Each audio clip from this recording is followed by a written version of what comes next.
Estimada Rosario Blefari, ¿cómo anda usted? Muy bien. ¿Todo en orden? Todo bien. Me parece muy bien. Vamos a hablar de la juventud, digamos, aquella cosa que añora, por ejemplo, a gente que cumple años. Claro, la verdad. Que la va dejando cada vez más atrás.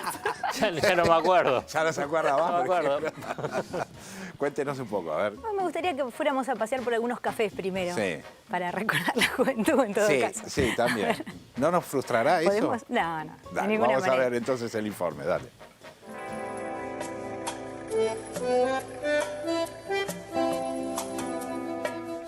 Un emplazamiento ideal para ejercer sus ideas lo va a descubrir el propio Rubén Darío en el llamado París americano.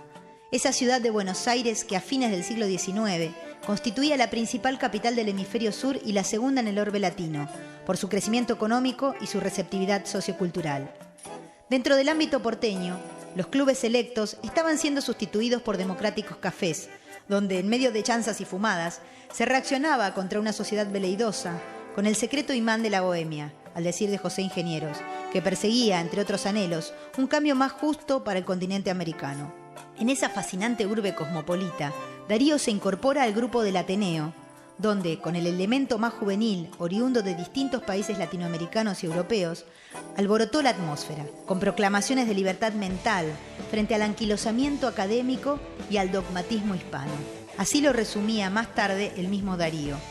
Y escribimos canciones bellas de libertad y de lirismo, y nos coronamos de estrellas, y nos salvamos del abismo.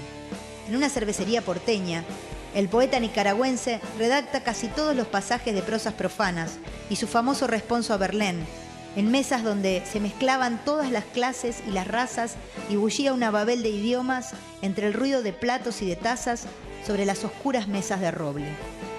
El espacio de los cafés, junto a la plaza pública, periódicos, piezas y comedores estudiantiles, fábricas, escuelas libertarias, constituía una genuina universidad popular. Microcosmos, mini parlamentos, gueto de escritores, casa de quienes no tienen grandes casas. Uno de los establecimientos más conocidos fue rebautizado como el Café de los Inmortales, un sitio donde se preconizaba que llegar a los 30 años suponía la claudicación de todo entusiasmo existencial. A la bohemia que allí concurría se le adjudicaba una doble incapacidad, para subvenir al diario sustento y para prestarse al acomodo, la genuflexión y la obsecuencia. A ver, otras épocas, ¿no? Bueno, en realidad es una de las escenas en las que la juventud cumple un papel importante en la historia. Una parte de la juventud, pero la juventud, ¿no? Claro. La que hace frente a algunas situaciones, la que impone un quiebre. Ese momento, por ejemplo, un momento muy conservador. Antes las reuniones donde se charlaba, que yo eran esos clubes muy selectos, que baje a los cafés eso, que empiece a ocurrir en los cafés. Es un primer paso, ¿no? Tal vez uno podría decir, bueno, en relación a hoy o a los 60, no sé, todavía no había mujeres, por ejemplo. Claro. Mucho, se dirá bastante, en las federaciones universitarias no se permitía la entrada de la mujer. Podríamos ir por ahí y decir, bueno, faltaba mucho. Pero, sin embargo, esta escena es una escena importante en la historia, como muchas otras, y de eso se encarga este libro, La Contracultura Juvenil, un libro que es el resultado de Hugo Biagini, del trabajo de Hugo Biagini, de muchos años, un filósofo y historiador de las ideas, que se dedicó prácticamente toda su vida a investigar la reforma universitaria, la filosofía latinoamericana, o sea, la identidad de la filosofía latinoamericana, una filosofía hecha por latinoamericanos para latinoamericanos. Bueno, en esos años que habla ahí, en esa escena de la bohemia porteña, del 900, ¿no? Principios ahí en el 900, tiene que ver con algo que era el germen de lo que fue después la reforma universitaria, y donde algunas cosas, por ejemplo, algunas cosas que se enfrentaban era el pensamiento positivista que en ese momento inundaba incluso la enseñanza y que, por ejemplo, frente a la literatura tenía una posición tomada muy clara que era más bien pavadas o cosas que tienen que ver con las emociones, algo que no es serio y que distrae, que retrae al individuo un poco. Sí.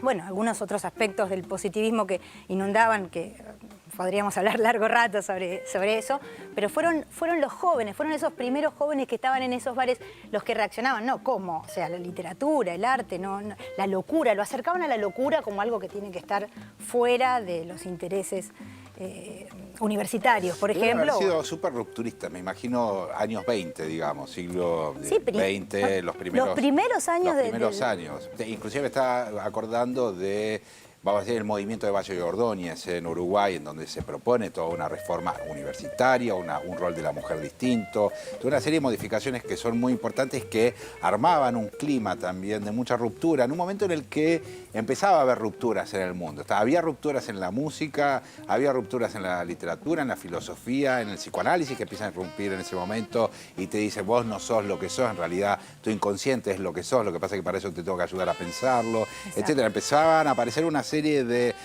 qué sé yo, el cubismo, por ejemplo, nace en la década del 20, que es como si dijera, ven un objeto desde distintos puntos de vista. Eso era el quiebre también de un punto de vista. Me imagino que ese momento era como, efectivamente, mucha efervescencia respecto al desplazamiento que el sujeto, que las personas representaban para la cultura, ¿no? Así es. Incluso mucho antes, en la época de la independencia, también pasa lo mismo. También son los jóvenes los que toman la iniciativa, los que empiezan a empaparse del pensamiento también de la independencia, de las ideas de la Revolución Francesa, ¿no? Que llegan todo aquello que estudiamos en la escuela, ¿no? Pero es un grupo de jóvenes los que se reúnen, los que empiezan a pensar que es posible que dejemos de lado ser una colonia, que empecemos a ser un país, que tenemos hermanos en Latinoamérica. Todavía el término Latinoamérica en realidad empieza ahí, en ese momento posterior de la bohemia al que escuchamos. Ahí recién se empieza a hablar de América Latina en vez de Hispanoamérica, que era el término. ¿Y el libro va hasta la actualidad? El libro, muy buena pregunta. El libro va, justamente se llama De la Emancipación, estas épocas de la independencia. Ahí leía de refilón, hasta los indignados. Hasta los indignados, exacto, que es cuando el libro se editó, ¿no? Que era el momento más cercano, donde acá tal vez no se ve bien, pero este joven que está en la tapa está empuñando un celular, como también ese momento en que se empieza a utilizar. Claro, que empiezan a hacer las convocatorias a través de los mensajes de texto y los teléfonos, ¿no? Exacto. Pero ¿y eso es la contracultura juvenil hoy? Digamos, más allá del libro, digamos, si pensás o cuando lo leíste, si eso hoy es la contracultura juvenil, si son los indignados que salen, que son cosas esporádicas, si es el tema del celular porque así pueden transmitir y rápidamente juntarse. Bueno, no, el celular en realidad es solamente una herramienta, un medio que podía escapar el celular o no, el tema de estar conectado, las redes sociales. Para poder, como, no sé si hoy por hoy, ya no está espiado eso y ya se puede como detectar una reunión espiado, que alguien puede hacer. Que está. Obviamente. No sé si ya ahora es tan efectivo. Hubo un momento en que comunicarse a través de las redes para armar una manifestación o algo era efectivo como podía ser en otro tiempo. Sí, lo vimos en España, en las revoluciones árabes, ¿no? Esto se vio hace poquito, relativamente poco. Eso fue fenómeno de los últimos 10 años. Claro. Eso, es uno de los aspectos, por lo menos uno de los aspectos que el libro va rastreando. Digo, para el libro recorre Argentina y el resto del mundo, digo, otros movimientos juveniles en otras partes del mundo. En América Latina, básicamente, Argentina, América Latina y el resto del mundo en general, en los países, obviamente, que no son los que habitualmente tienen un estudio hecho sobre eso, ¿no? Donde se cree que no pasa nada, digamos, justamente en los países que están más oprimidos o que necesitan más de esa lucha, de ese empujar el pensamiento utópico, ni más ni menos, es eso, es aquello que uno dice, bueno, pero ¿cuánto se logra de eso? ¿Cuántos objetivos se alcanzan de estas cosas que se proponen los jóvenes en algunos momentos de la historia? Tal vez no se alcancen todos, pero qué importante han sido las cosas que hoy nos parecen normales o nos parecen que ya son conquistas pasadas, digamos, tomadas. En realidad fue alguien que en un momento no era eso, no estaba empujó logrado. Los bordes. Claro. Alguien que fue grupos que fueron empujando bordes, ¿no? Exacto, cuando todos les decían, no, eso es imposible, eso no se puede, eso, ¿cómo pensar en eso? Toma los años 60, 70, entonces Biagini también en También, por supuesto. Sí, está todo. Y lo más interesante también del libro es que tiene muchas fuentes primarias, o sea, no es solamente una teorización, él es un investigador, entonces hay dos fuentes primarias, hay textos de congresos de estudiantes, los primeros congresos estudiantiles, están los textos, es increíble leer esas palabras de esos jóvenes de antes, pidiendo, quejándose, tratando de tener una universidad democrática. La universidad que hoy tenemos es un poco gracias a eso, obviamente, ¿no? Tal vez nos parece muy normal, pero otros países hermanos no tienen las mismas situaciones. Y vemos ahí en Chile, por ejemplo, movilizándose los jóvenes justamente por una educación universitaria pública y gratuita, ¿no? Exactamente, que es bastante difícil para ellos la educación terciaria, encararla, o sea, solamente teniendo ingresos altos y pudiendo pagar.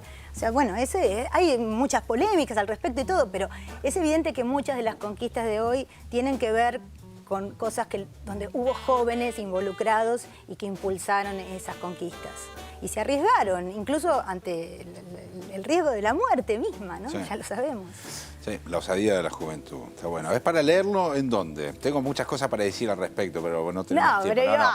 Quería abrir. No, yo no estoy muy de acuerdo con esa idea de que los jóvenes son los que empujan el pensamiento, digamos. Creo que es un poco más complejo, digamos, pero no tengo leído el libro de Biasini, que por cierto me lo voy a leer ahora, porque me parece que hay en algunos aspectos así como una apología de la juventud en relación a las transformaciones, y a veces no es tan así. A lo mejor la juventud tiene situaciones explosivas nada más, digamos, de corto alcance, explosivas y reactivas, digamos, pero bueno, no reaccionarias, sino reactivas, y que bueno, que a lo largo del siglo XX, como han ocupado un lugar muy importante, digamos, en todas las modificaciones que se han ido produciendo, se les ha dado un lugar así, por ahí un poco sobredimensionado. Justamente el libro no es que hace una apología así desenfrenada, sino que también analiza lo que pueden ser contradicciones conceptuales, las falencias, las cosas, los planteos que no están del todo claros. También analiza eso. Es como de lo que se ocupa es del papel de la juventud en los momentos